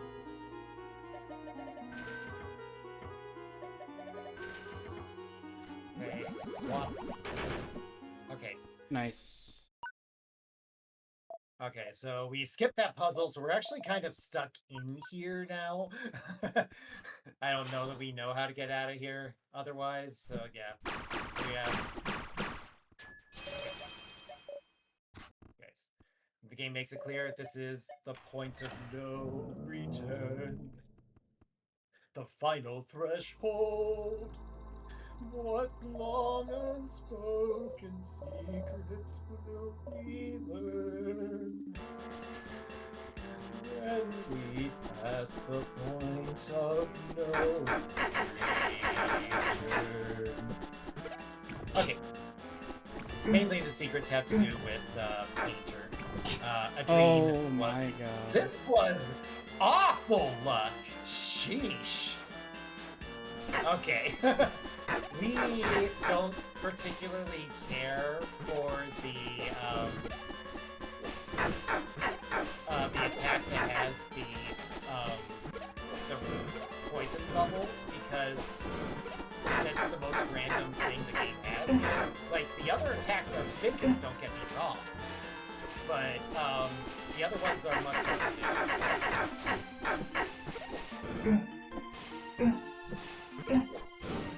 Speaking of predictability, one thing that makes this like much more manageable than it otherwise would be is that Adrene really likes this one horizontal plane. Nice. That's another gold. Oh, actually wasn't on my Oh side. well. It may have been Oh, I'm earlier just. late. I think. Well, yeah, because I took out all of my gold splits as well. Right, So right. So we've had a faster one back when we had more resources and yeah. got checked out. So this is the, I'm not going to say it's bad ending because the world gets saved, but we have locked ourselves now into the path where Adrene is not saved. There's a side quest we could have done in order to cause her to be released from Laughlore's control here instead of just being killed. We don't do that. We also don't do the main quest, to be fair, so I'm not sure if that's comparing apples to apples there. But yeah, certainly if someone really wants to, you know, best ending run, that would be a thing, but it's just not something we've read out. Also might be tricky with how much main quest stuff we've skipped. Who knows how much side quest stuff is not set up to fire correctly at this point. Here's Amoria again.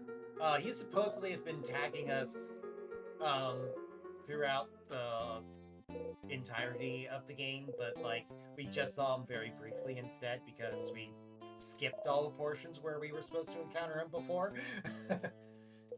But he's mysterious, and there's a big secret about him, and we're going to find that out after the first engagement with Acklor. So if you are a person who's watching that really wants to remain unspoiled about the main plot, Wait. Oh. It's fine. No, it's fine. Yeah, I'm so close to a level. But it's okay. It's fine. Yeah. It's fine. It is what it is. Too bad we can't kill these minions. Yeah, right? They're not supposed to be here, by the way. Yeah. Alright, I'm just gonna dump everything. Okay.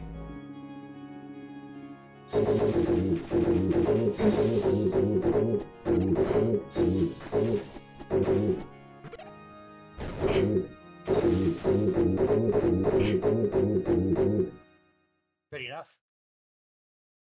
Yep. Well, it's a teeny tiny little bit of time, but whatever. Or like, it wasn't a gold, is what I'm No. saying. Which, Oh noes! oh no, not a gold. Oh, I'm dead. Oh, well, that's a little worse. Yeah, so once again, Rio has Butterfingers and squish. Sword gone.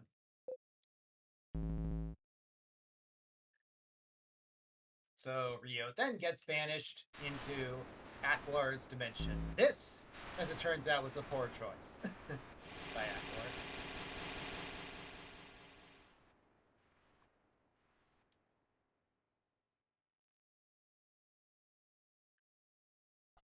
Okay, so we're now in Aklar's dimension. Aklar's dimension sucks. Um, there's not a lot to do here. You also aren't allowed to pause or cast magic or attack or dash. Or are you? Turns out the thing they do to block the dashing action is specific to player 1. So if player 2 seizes control, dashing's fine.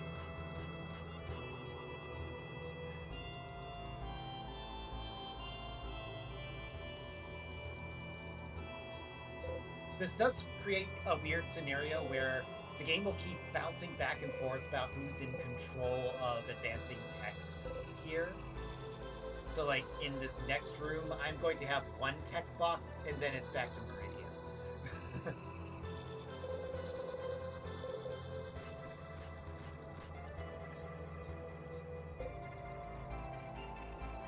Okay.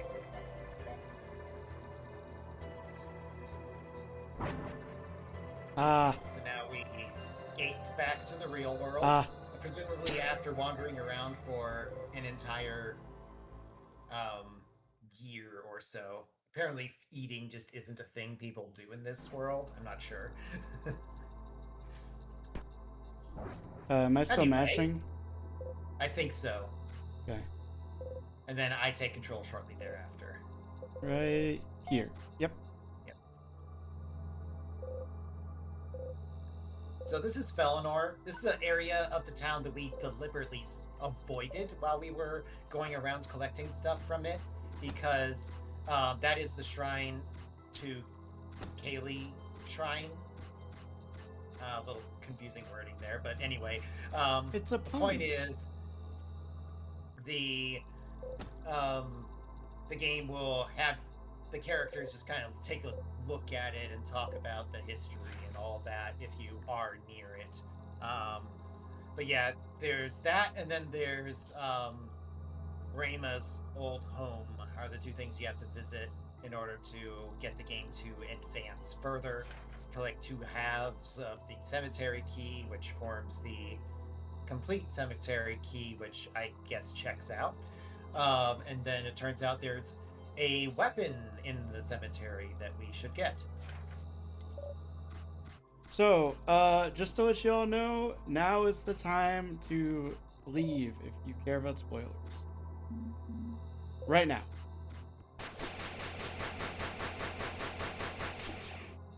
Okay, time's up. Okay. So, someone who played this game casually would have recognized that red lightning attack that Rio just did. As Emoria, now wearing Emoria's cloak and armed with Emoria's scythe, which you were also supposed to see if you played the game casually or in any way at all normally. But since we never actually fought Emoria, we didn't see his moves apart from during the cold open, which we get to do that fight again now. Thankfully, you can't die here, which shouldn't be an issue because we are playing as level 25 Emoria. Emoria just always is level 25. They give that to you as kind of a freebie. I guess the idea is the way my head is wrapping around it, I'll get back to that later. That part actually still isn't revealed just yet. Anyway, only difference here is we can dash now where we couldn't last time we were in the cold open. But yeah, you'll notice my HP is really low. I think because we completed the game in a single sitting, the HP that Emoria had at the end of the cold open fight is still in the memory, and that is what I get whenever we start here. And oh hey, convenient Mala saves the day. We were supposed to see a cutscene earlier where we flash back to Rio saving Mala in almost exactly the same way. When they were children, and it was from a red when they were slime. children. Yep. Not a minion, but still, same idea. We will still see that cutscene later on, which is weird, but because we've done a lot of things out of order, the eventual epilogue part of the game is going to go a little haywire. Thankfully, not in a way that we can't recover from, but we are going to see that flashback, which was supposed to occur immediately after defeating the ice golem, and it's just going to happen in the epilogue now. Anyway, Rio / Emoria's understandably not super happy with himself right now because he failed to save the world. Now he's back, and now the world sucks, which you can tell because there's a haze effect in front of the world. Anyway, Mala gives a pep talk, and she also has a more practical suggestion for how to move forward. Oops. Well, it's fine.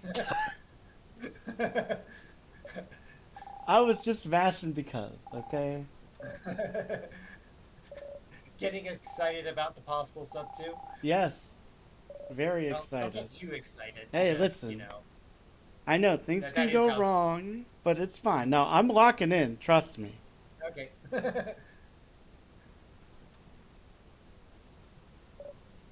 Anyway, turns out there's this portal thing somehow connected with Aklor's dimension, which we've been in previously.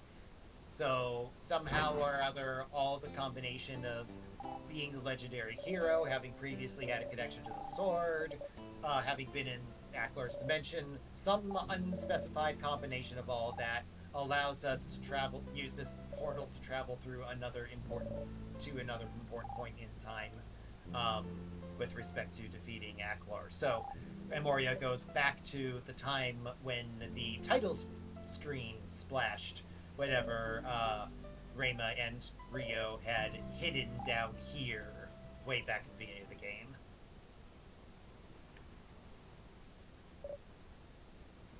Which I'll go ahead and mention. It is possible to skip that cutscene with our out of bounds, but if you do that, the game soft locks later, so that's a no-go. Really? Wait, when does it soft lock? Is it after Grunus? Oh, that sucks. Yeah.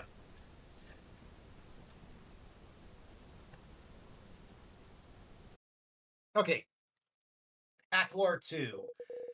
At first, we're just going to do a repeat of the Aklor 1 fight, but then after that, we have to go through the Vulcan's HP bar, and his attack pattern gets substantially more annoying. So, we're going to be locking in for that. The speech is longer than it was the first time we saw it. And yeah. The thing to know about second phase is if we freeze the laser spin, then he remains spinning in place after the attack ends. We will be abusing that in order to get a large burst of damage in, where otherwise our damage output's a little weird. Also, we're actually going to have the water gem here. It doesn't really change matters any. Please heal. Oh my god, that was like frame perfect. Okay. Okay. I don't have mana. I think I have one. Okay. I'm actually going to attack him a couple times as he approaches. And then 1 freeze. 2 freeze. Okay, and wait until he unfreezes to go. Okay, go.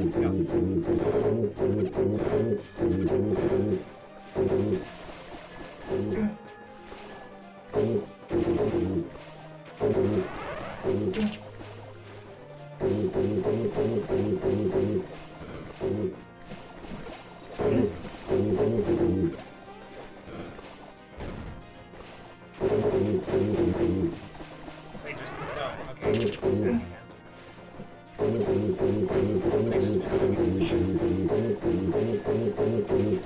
Here we go. I've got the freeze two and whale on him.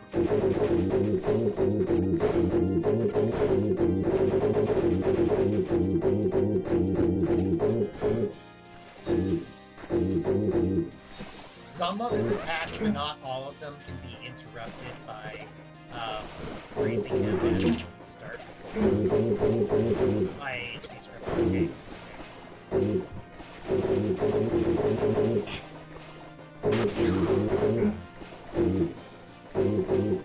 Okay. Okay, nice. Pretty good.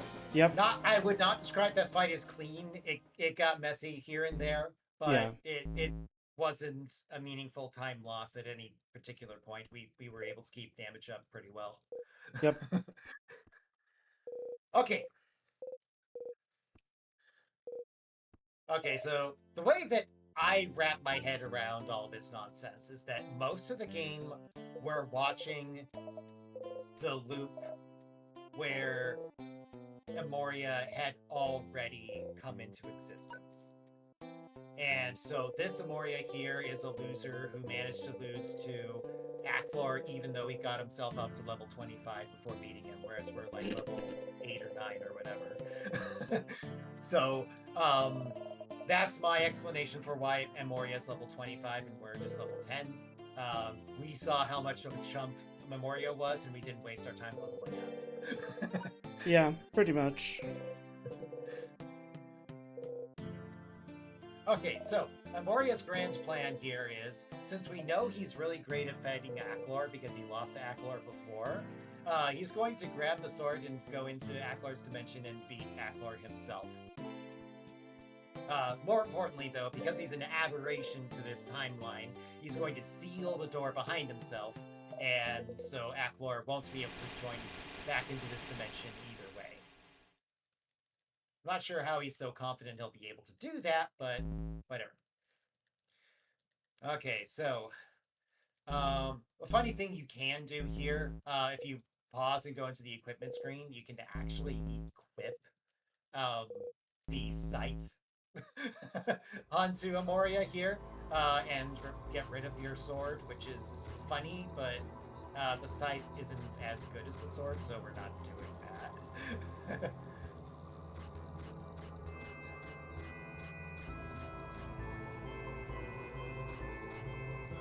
Okay. Oh, I forgot to switch to lightning. It's alright. Let's see. So I just need to hit R one time and I'll be there.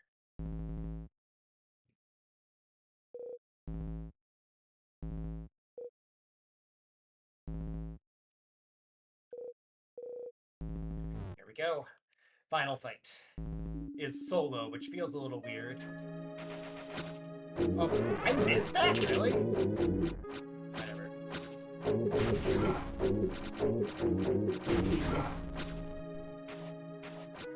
Oh no, I missed that. Okay, well, I got the DOT on it now. This motion wasn't very fun. Which is fine. You don't usually finish much anyway.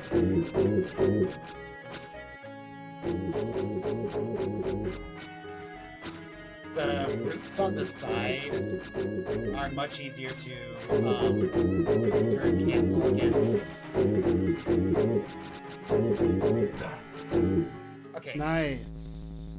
Okay, that is sub 2. We got it. 158.39. Oh my god, man. Okay. Well, we got our sub 2. That's really what we wanted out of it. So. Yes. Sweet. Oh, yes, dude. That is such a great feeling.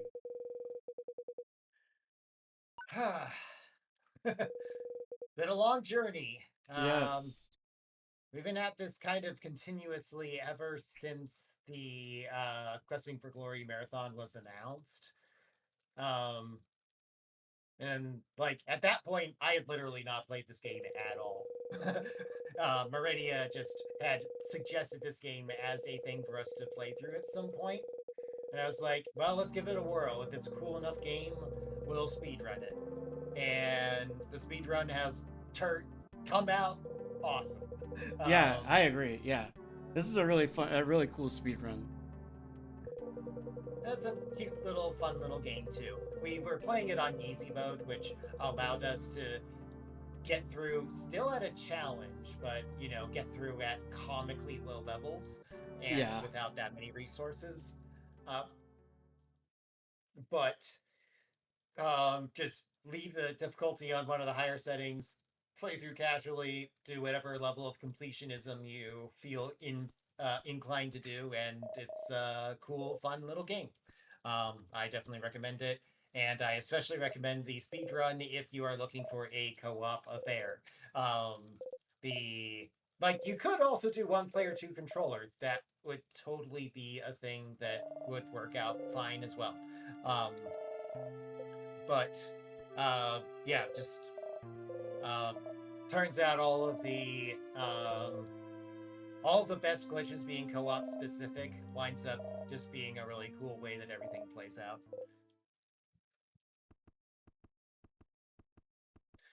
Okay, so gameplay is actually not technically done. We do end the timer at last hit on last boss because that's generally what people care about. But the epilogue is going to get a little confused when it turns back to Uriel village. It's supposed to show a little scene with Dolan visiting Mala or something like that. I honestly forget what the exact scene is supposed to be.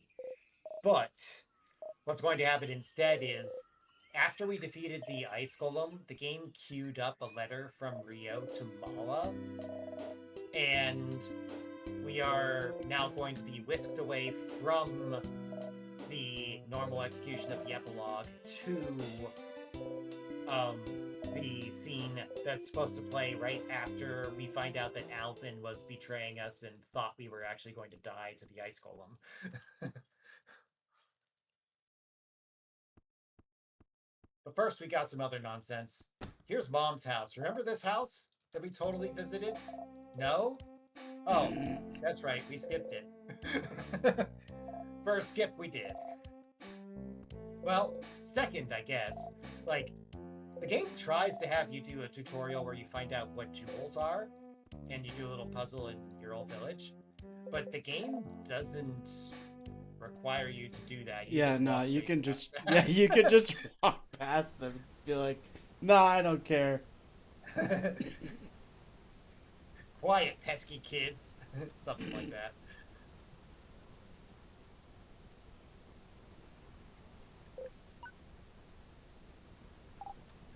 That waterfall there, if you have the water elements, you can actually swim up it, and there's a shop with really expensive, pretty cool stuff. It's a really big detour to get there, and we even with our potential to have 300, almost 400 Zool unspent after the crystal dungeon, the crystal cavern, just because there's so much money in there and Hmm. so little capability for us to spend it because we've skipped so many bosses, we can't buy the better upgrades for our HP and MP.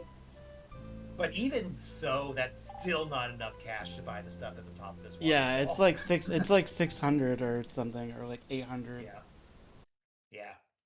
I think one's one, one's the other. Yeah. Okay, so here we are, Euro Village. Dolan's here, and so's Postcat. Postcat has robbed the scene, and now we're just going to read the letter from Mala, even though Mala's not actually on screen. So this is summarizing a bunch of stuff that didn't happen, pretty much. Um, yeah, allegedly we went through the lightning marshes. We did actually get the lightning gem from fighting with the Hiroshi brothers. That did occur. But then we allegedly went to Felinor, and that didn't happen. But, well, we didn't do any of the plot in Felinor. We ran through it.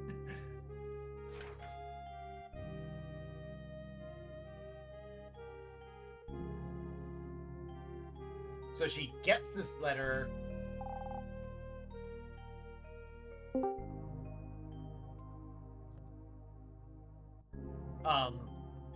When it was written back in Felinor, Who but dat? at this point we're in Ildar, as far as the game's concerned.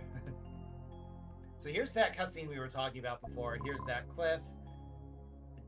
Gel shows up, and Rio saves the day, in much the way that Mala saved the day in the what was supposed to be follow-up cutscene that we wound up seeing way earlier.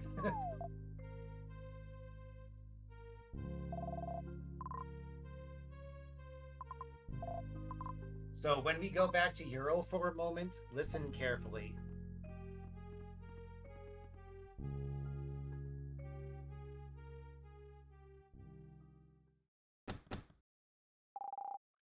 That is the post-cat knocking on Rio's door. That cutscene's trying to play as well. But first, we get whisked away to Ildar. And you may notice something's a little odd here. We don't have a sword. We also don't have a Rayma. Rayma does not exist. Rayma's trying to talk here, but she doesn't have a portrait for the same reason that Aklor didn't have a portrait before in that weird cutscene, because she's just not here. Because this portion of the epilogue is not supposed to have her, so we're just going to warp back to Ural Village, and now that we're here, here's that same knock on the door, and now the epilogue can resume as expected. Which is good, because otherwise we'd have a dead run where we couldn't get to the end screen. Mm-hmm.